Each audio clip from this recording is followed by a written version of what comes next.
Hello. आज देखते हैं तुलनात्मक लोक प्रशासन, comparative political science, comparative administration, तुलनात्मक लोक प्रशासन।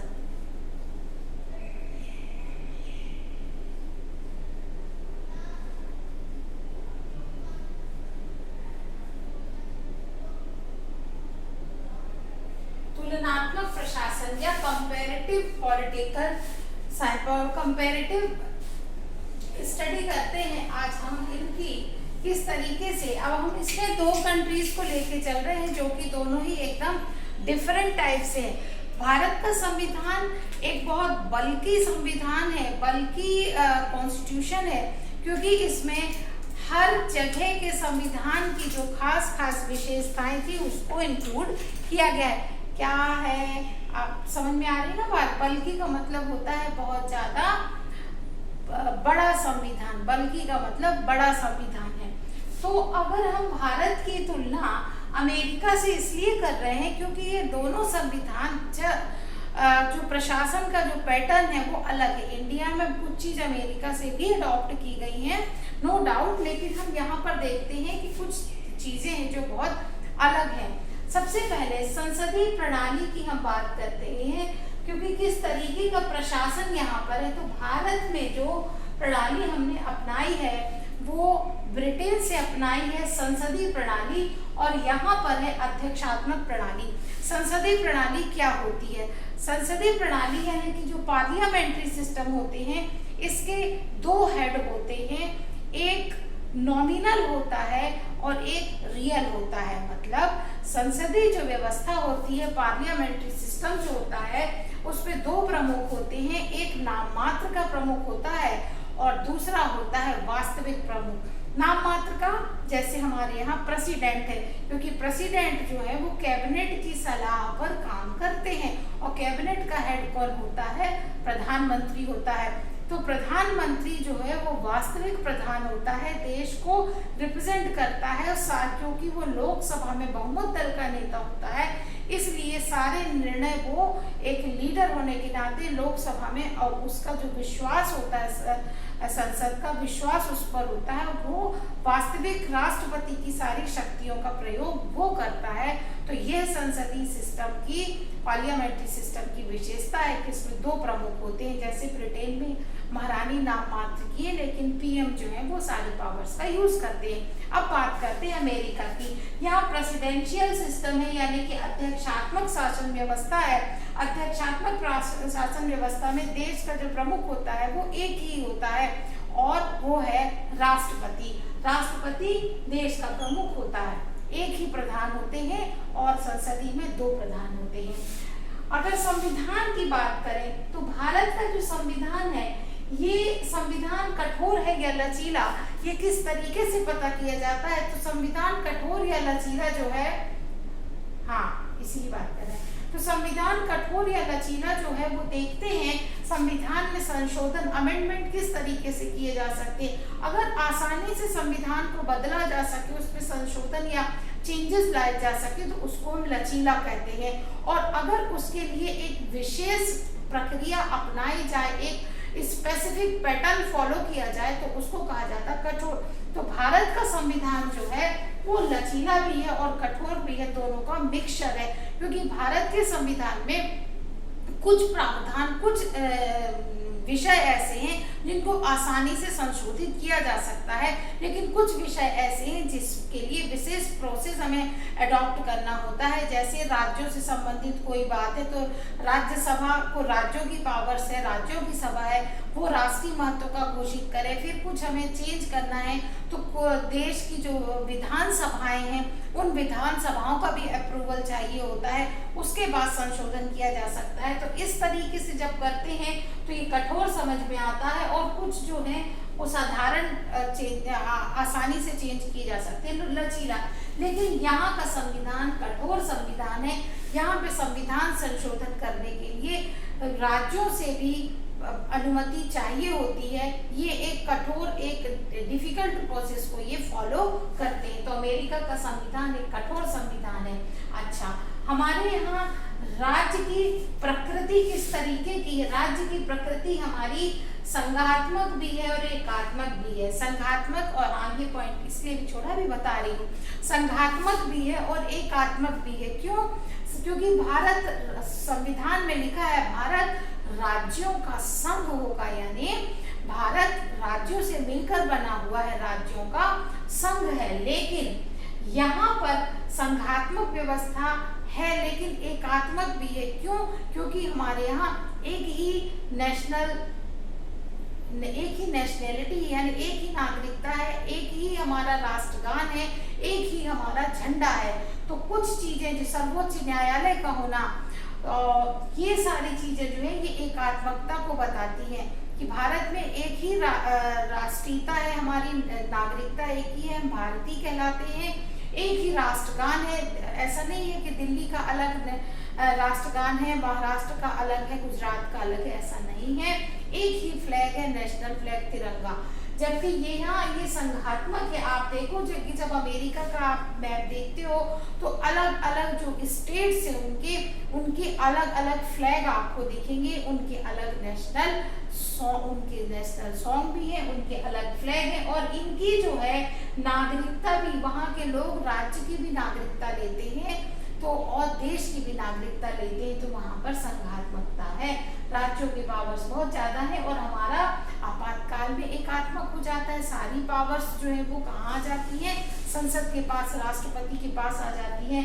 तो कुछ विशेष परिस्थितियों में एकात्मक है और नॉर्मल डेज में वो संघात्मक है। और कुछ सिंबल्स ऐसे हैं जो एकात्मकता बताते हैं, जैसे नागरिकता हो गई, आपका नेशनल फ्लैग हो गया, आपका नेशनल सॉन्ग हो गया आपका, तो ये एकात्मक है। अब बात करते हैं कि भारत में संसदीय उत्तरदायित्व का सिद्धांत है। भारत में संसदीय उत्तरदायित्व का सिद्धांत है। कैसे? जैसे संसद के इलेक्शन होते हैं, संसद के 2 सदन हैं, लोकसभा और राज्यसभा। संसद के 2 सदन है, विधायिका द्विसदनीय है, मतलब संसद के 2 सदन है। हाँ, ये सीक्वेंस वापस ऊपर आऊंगी, अभी सीरियल उस हिसाब से चल रहा है। तो द्विसदनीय विधायिका है, 2 सदन है। एक होता है जो अपर हाउस होता है उसको हम राज्यसभा के नाम से जानते हैं, और लोअर हाउस जो होता है उसको हम लोकसभा के नाम से जानते हैं। राज्यसभा मैंने बताया था कि राज्यसभा में राज्यों से नॉमिनेट होकर प्रतिनिधि आते हैं, और लोकसभा का डायरेक्ट इलेक्शन होता है, जनता उनको चुनती है। तो जो लोकसभा में जिस पार्टी को बहुमत मिलता है वो सरकार बनाती है, और चूंकि संसद में इसको विश्वास मिलता है और ये विश्वास के दम पर अपनी सरकार चलाते हैं, तो सरकार तब तक चलती है, सरकार अपने कामों के लिए संसद के प्रति उत्तरदायी होती है। सरकार अपने काम के लिए संसद के प्रति उत्तरदायी होती है। सरकार के सदस्य संसद के भी सदस्य होते हैं। संसद नियंत्रण कर सकती है, प्रश्न पूछ सकती है, इनसे अविश्वास प्रस्ताव पारित कर सकती है, और पारित होने पर सरकार गिर जाती है, और सरकार बनाने से पहले जो भी बहुमत दल का नेता होता है उसको विश्वास अपना प्रूफ करना पड़ता है, तभी सरकार बनती। तो जब तक संसद में उसका बहुमत है तब तक वो सरकार रहेगी। तो प्रधानमंत्री तब तक प्रधानमंत्री है जब तक संसद में उसका विश्वास है उसके पास, और इसलिए वो अपने काम के लिए संसद के प्रति उत्तरदायी होते हैं। ध्यान रखना इस बात का। राष्ट्रपति क्या होता है? यहाँ संसद के प्रति उत्तरदायित्व नहीं होता है। यहाँ के भी बाइकैमरल है, यानी कि 2 सदन है, बाइकैमरल है। अपर हाउस जो है उसको सीनेट कहा जाता है, और लोअर हाउस जो होते हैं उसको हाउस ऑफ रिप्रेजेंटेटिव कहा जाता है। जैसे हम लोकसभा कहते हैं ना, ऐसी प्रतिनिधि सभा या हाउस ऑफ रिप्रेजेंटेटिव कहा जाता है।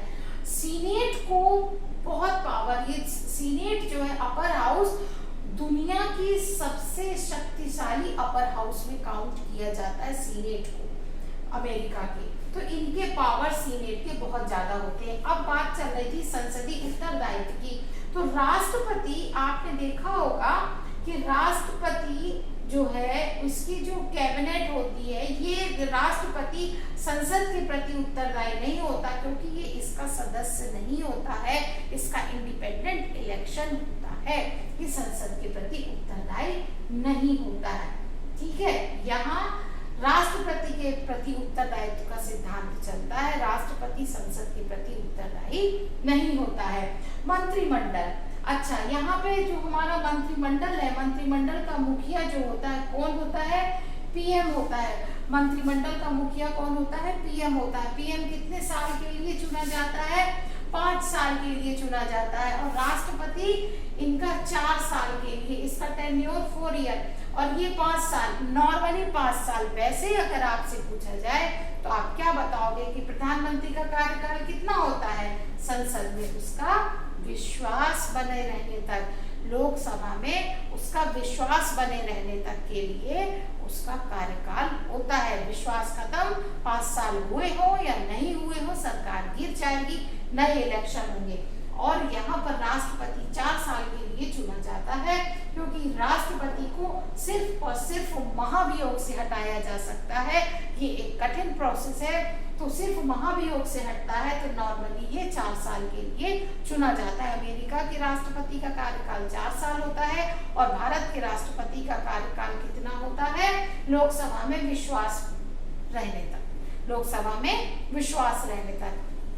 लोकसभा का कार्यकाल कितना होता है? 5 इयर्स। लोकसभा का 5 इयर्स। राज्यसभा का कितना कार्यकाल होता है? क्यों राज्यसभा का कार्यकाल कितना होता है?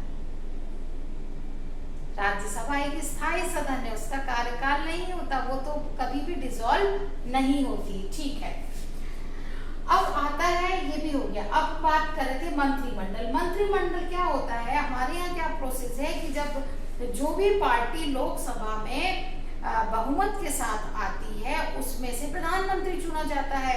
प्रधानमंत्री की सलाह पर मंत्रिमंडल का निर्माण होता है।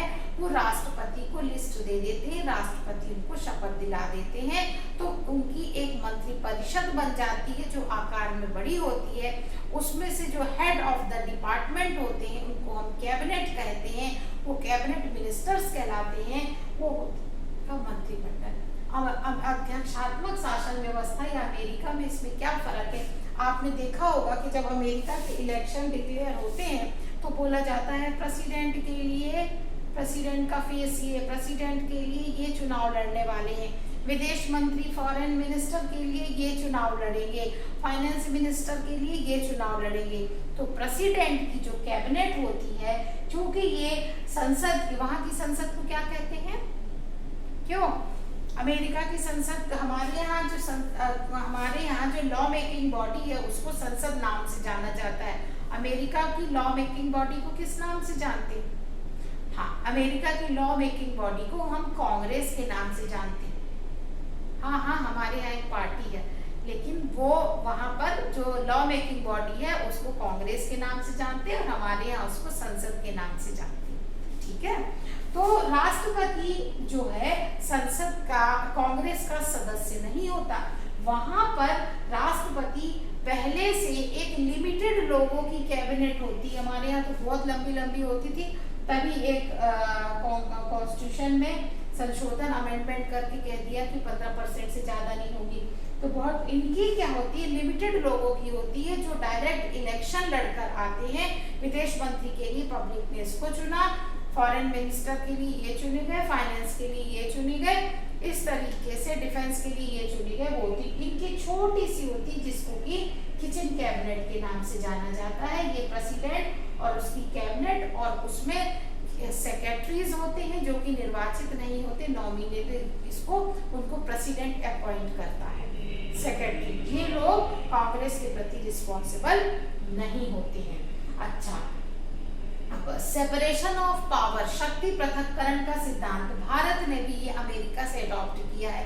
ये क्या है कि शक्तियां संविधान ने तीनों को अलग अलग दे दी, लेकिन हमने उसकी बैलेंसिंग भी करके रखी है। जैसे सुप्रीम कोर्ट का कोई भी मेंबर जो होता है वो पार्लियामेंट का मेंबर नहीं होता है।